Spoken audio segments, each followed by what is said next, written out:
Hello, fellow Voyagers. Jess here with Odyssey Human, here today to talk about my favorite books and movies to get you into the manifesting mood. Welcome to the channel. This is a place where we help you hack through the jungles of consciousness so you can discover the hidden treasures inside of you. My friends, it's all there, ready and waiting to be activated by you, through you, and for you. If that sounds good, please subscribe. Would love to have you join us here on the channel. My favorite books and movies, I've been wanting to make this for a while, and I think I made like a couple years ago a video like this, but I've since gained some new favorites.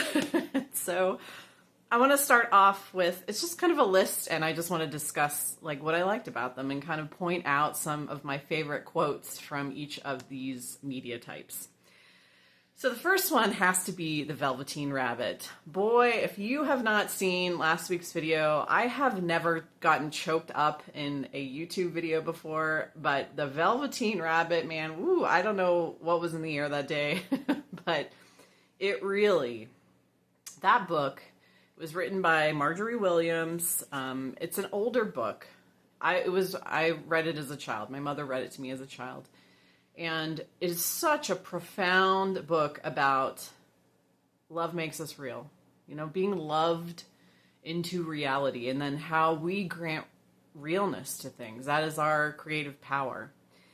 And the book, you know, again, watch the video from last week because I really go deeply into it and give you some quotes from the book. And again, I want to point out, you'll notice that Marjorie capitalizes the word real. Like this little Velveteen Rabbit, all he wants throughout the book is to become real. And he does, and he goes through several layers of real, right? If you read the book, which is a quick read, but the author capitalizes real because it deserves a capital R. You know, becoming real is what we are doing. Granting realness is our power. That's what last week's video is about. So again, check that out because I go much more in depth than I am going to go today. And there are just some authors and creators who you're like, oh, they get it. They get it. It's either in their lyrics or their words. And you get that sense when you read The Velveteen Rabbit of like, she gets it. And she is spinning this in kind of this very, you know, fantasy nursery rhyme kind of way. But her word choices, it's just a rich little book. It's a little gem. I love it. And then the quality of realness and how the Velveteen Rabbit is chasing to be real. He wants to be real so badly, and he does. In the end of the book, he does become real. So go ahead and check that one out. Let's also go to a song that I love. That's actually a newer song, Miles Smith, Stargazing. And I'll put the links below if to the stuff that I can, depending on, you know, where you're getting your media from. Miles Smith, Stargazing. When I heard this the first time, I was like, oh, he gets it. He gets it. Because he has a lyric, and it's all about finally realizing that you love someone. And there's a lyric in there that he says, we were never strangers, you were right there all along. And just every time I hear it, and it's just a great, catchy love song, and you can feel the joy of his, you know, he's in love with this person and she was there all along, and oh my gosh, like it's juicy and it makes your heart happy. So check that one out. That is a good song that I love when I want to get in the manifesting mood, for sure. Okay, so let's go to movies. So 2 movies that are my absolute favorite go-tos when I want to get in a manifesting mood. I'm not feeling like myself. I need a little pick-me-upper to remind me who I am and what my power is. The first one is Knight's Tale with Heath Ledger. Oh, be still my heart. So Knight's Tale, if you check YouTube movies, it's often free. It's also comes and goes as, if you have Amazon Prime, it's also on there as well. It kind of comes and goes as whether, you know, you have to pay for it or it's a free offering on the Amazon Prime streaming platform as a movie. But great story. Oh my gosh. It's just like cheesy in all the right ways. The music, like the soundtrack really lines up with the scene in the movie. It's just fun. You can lose yourself in it. And it's all about a boy who wants to change his stars, right? He wants to change his stars. And so he starts pretending to be a knight. He is pretending to be a knight. And it follows his journey through competing in the joust, competing in the sword, and, falling in love with a noble woman, I guess. I'm not sure what her rank is, but essentially trying to live up to this persona of a knight. And he gets caught. I don't want to give it away if you haven't seen the movie, but he gets caught. But he makes a lot of great points in the movie, and I highly recommend, if you haven't seen it before, to watch it with the subtitles on, because at the beginning of the movie, they're standing in front of like the gallows on a country road, and he asks his friends, who are suddenly, very against him pretending to be a knight. They're like, no, dude, you can't do this. Like, we're sons of peasants. How could we ever become a knight? You have to be of noble birth. You have to be of noble birth, his friend is saying. And William, or Sir Ulrich, I can't even say his fake name. William is saying, well, how did the nobles become noble? At the tip of a sword. They took it. They claimed it for themselves, right? With, unfortunately, violence behind it. That's how the nobles became noble. That's how they became nobility. Can't talk today. So that is, and then, again, his journey of knowing that he's like pretending, but then he's also building his confidence through the movie in himself as a knight.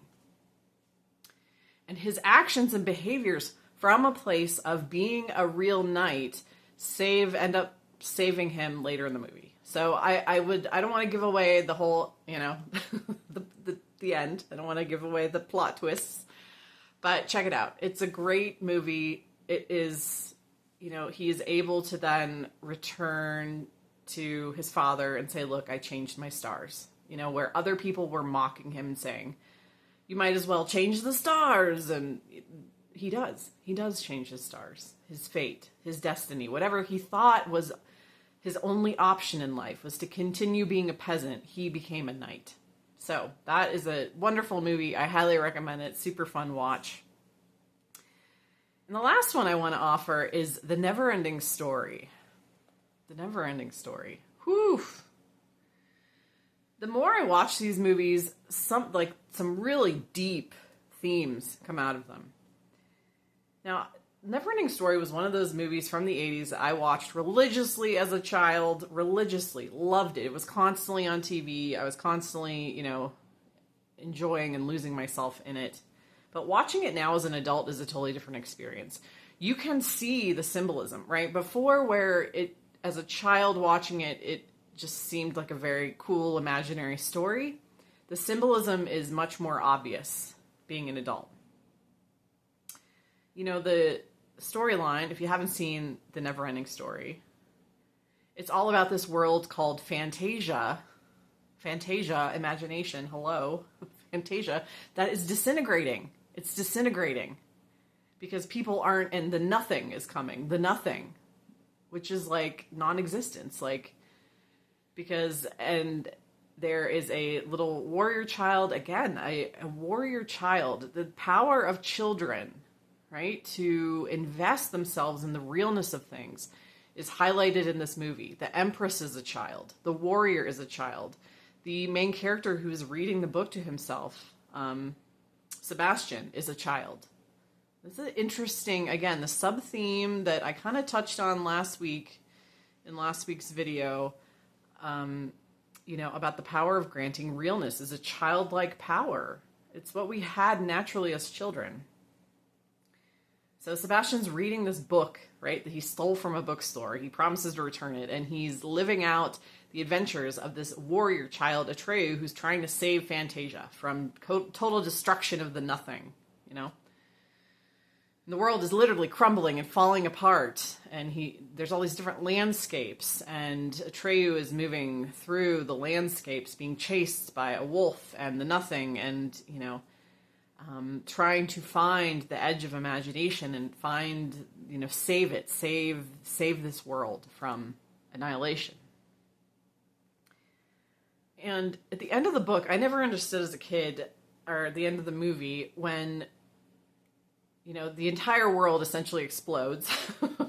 Fantasia explodes. And Atreyu is on the pink dragon, which is his friend, the pink dragon that finds him and befriends him in the movie. And they're flying through space, and they come back to the Empress, and she's like, okay, we get to start again, and we need that human child to.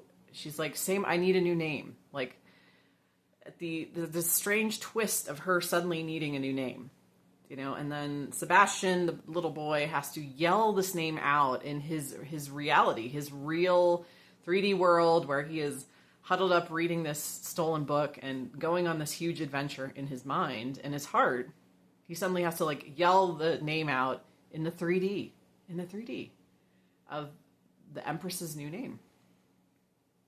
And that, to me, symbolizes the power of using words to create what we want, right? And so as soon as he yells the name out, suddenly he's there with the Empress, and now he is in Fantasia, and he's recreating it with all the things that he wants. It's literally, Fantasia is rebuilding itself as he imagines and has all these adventures, right? Man, if this is not an analogy, a perfect analogy for what we are doing when we are creating reality, I don't know what is.